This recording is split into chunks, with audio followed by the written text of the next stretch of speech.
45편. 내 마음의 강둑 터뜨려 아름다움과 선함을 흘려보냅니다. 그 강물 글로 바꾸고 시로 담아내어 왕께 바칩니다. 왕께서는 세상 그 누구보다 멋지신 분, 입술에서 나오는 말은 은혜 그 자체입니다. 하나님께서 왕에게 복을 내리셨습니다. 아주 큰 복을. 용사시여 허리에 칼을 꽂으소서. 찬양 받으소서. 합당한 영예를 받으소서. 위엄있게 전차에 오르소서. 의기양양하게 달리소서.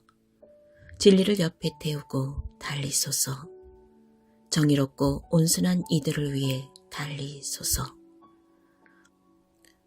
왕의 가르침은 어둠 속의 환한 빛, 왕의 날카로운 화살, 원수의 심장 꿰뚫으니 왕의 적들이 먼지 속에 맥없이 널브러집니다.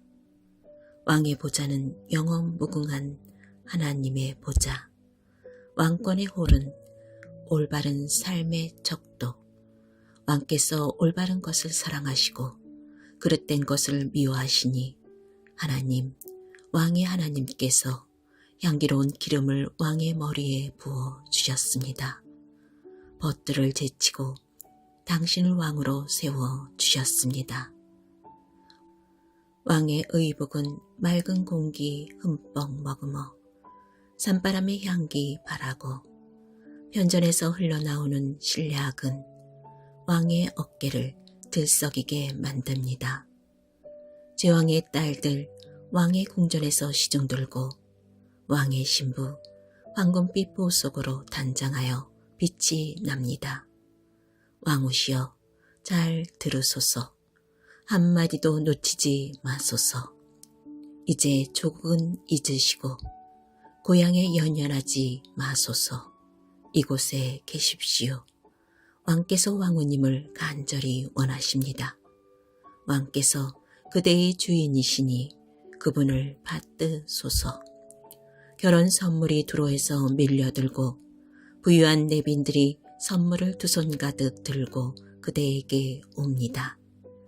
금실로 수놓아 눈부신 왕후의 웨딩 드레스, 금실로 짠 왕후의 예복과 정장, 왕후가 왕 앞에 나아가고 들러리 처녀들이 그 뒤를 따른다. 기쁨과 웃음의 행렬, 성대한 입궁식이 거행된다. 왕이시여, 이제는 아드님들을 생각하소서. 부친과 조부에 연연하지 마소서. 왕께서는 아드님들을 온 땅의 죄우로 삼게 될 것입니다. 나는 왕의 이름이 세세토록 전해지게 하겠습니다. 뭇 백성이 오래도록 왕을 이야기할 것입니다.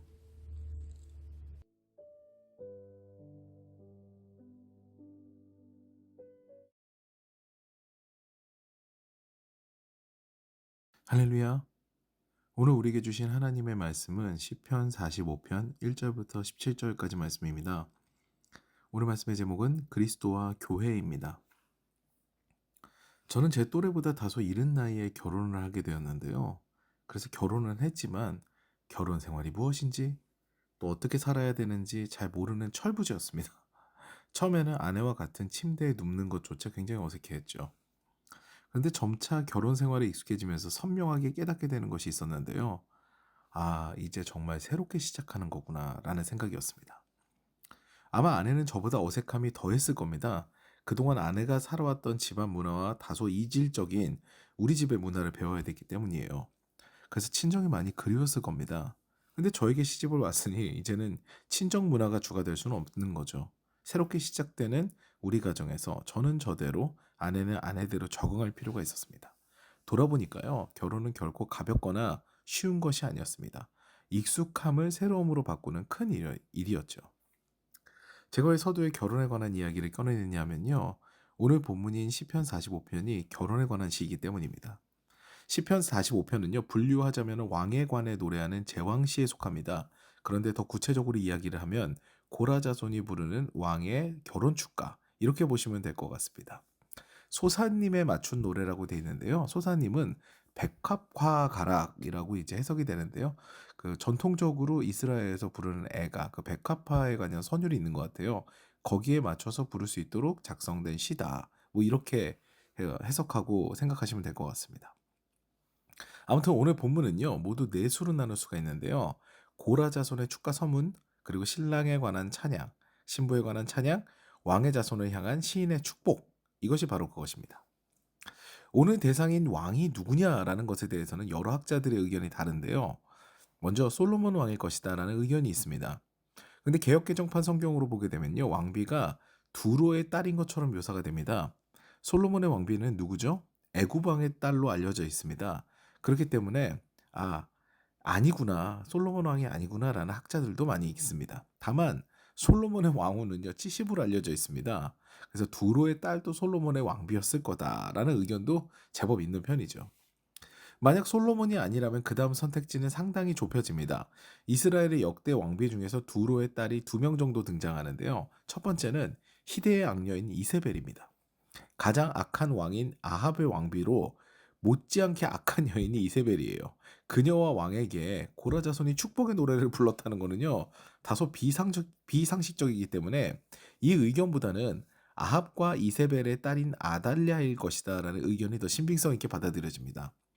히브리어로 딸은요. 자손을 의미하기도 하니까 정황상 여호람 왕과 그의 왕비인 아달랴의 확률이 제일 높죠. 그런데 우리가 정확하게 알 수는 없습니다. 성경에서 말하고 있지 않기 때문에 알 수는 없어요. 솔로몬일 수도, 아합일 수도, 여호람일 수도 있는 거죠. 그런데 사실 이 모든 것에 큰 의미가 없습니다. 이것은 알레고리적 해석, 즉 은유를 읽어내야 하는 시기 때문이에요.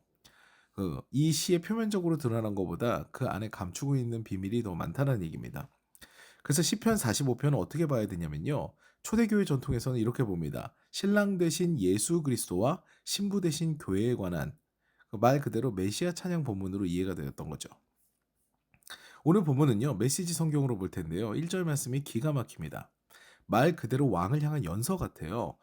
내 마음에 강둑 터트려 아름다움과 선함을 흘려보냅니다. 그 강물 글로 바꾸고 시로 담아내어 왕께 바칩니다. 어쩜 이렇게 아름다운 표현을 썼는지요.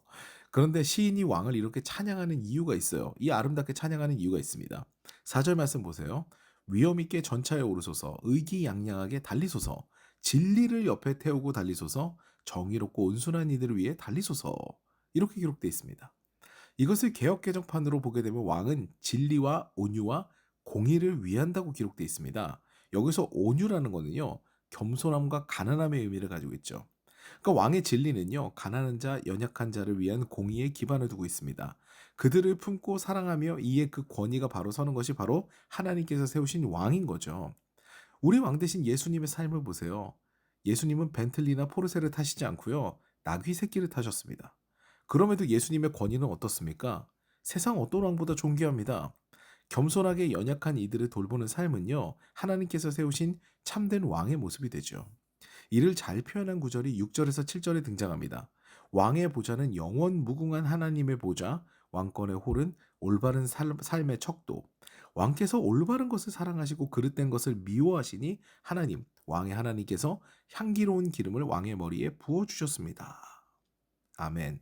올바른 것을 사랑하고 그릇된 것을 미워하는 공정한 왕, 이 왕의 모습이요. 우리를 사랑하셔서 생명을 주신 예수님의 모습과 일치합니다. 2절부터 8절까지가요. 이렇게 우리의 왕을 노래하는 것이었다면요. 이제는 왕비입니다. 그런데 시인인 고라 자손은요. 왕의 신부에게 먼저 당부의 말씀을 남깁니다. 10절부터 12절 말씀이죠. 왕후시여 잘 들으소서 한마디도 놓치지 마소서 이제 조국은 잊으시고 고향에 연연하지 마소서 이곳에 계십시오. 왕께서 왕후님을 간절히 원하십니다. 왕께서 그대의 주인이시니 그분을 받으소서. 결혼 선물이 두로에서 밀려들고 부유한 내빈들이 선물을 2손 가득 들고 그대에게 옵니다. 이 장면은요 마치 롯이 이방 나라 모압을 등지고 이스라엘인이 된 것 같은 모습이 그 롯의 그 모습이 그려지는 부분입니다. 우리가 예수님을 믿고 그리스도인이 되어 교회, 즉 에클레시아의 일원이 되게 되면요. 그 다음에는 이전의 삶이 아닌 새로운 그리스도의 신부로서의 삶을 살아가야 합니다. 제가 서두에 말씀드렸던 저희 결혼 생활과 같죠. 이제 새로운 문화와 새로운 시작을 하게 돼요. 그런데 신랑 되신 예수께서는요, 신부된 교회를 생명 다해 사랑하십니다. 그래서 이미 충분한 예물을 준비하셨고 신부는 아무런 걱정이 없는 삶이 예비되어 있는 거죠. 신랑 되신 예수님께서 그렇게 준비를 하고 계신 거예요. 신랑 되신 예수 그리스도만 믿고 따라가면 이 모든 것을 누릴 수 있는 거죠. 심지어 고라 자손의 축복은요, 당대에만 끝나지 않습니다. 왕의 자손도 복을 누리게 됩니다. 공의의 예수 그리스도를 따르는 삶은요, 나만 복을 받는 것으로 끝이 아니라 자손도 주님의 사랑을, 그리고 주님의 은혜를, 주님의 복을 경험하게 되는 것이죠. 신랑 되신 예수 그리스도는요, 신부된 교회를 사랑하시되 눈동자같이 지키시고 아끼십니다. 우리에게는요, 그것을 믿는 믿음이 있어야 되죠. 자꾸 뒤를 돌아보고 주님을 의심하고 이렇게 되면요, 주님께서 슬퍼하십니다. 신랑도 자신의 사랑을 의심하는 신부에게 굉장히 슬프겠죠. 같아요. 오늘도 주님을 믿는 믿음을 더욱 단단하게 하며 연약함을 돌보시는 참 하나님께 인생을 맡기고 행복한 삶을 살아가시면서 그 행복한 삶을 또 자녀들에게 선물로 줄 수 있는 저와 여러분 되시기를 주님의 이름으로 축원합니다.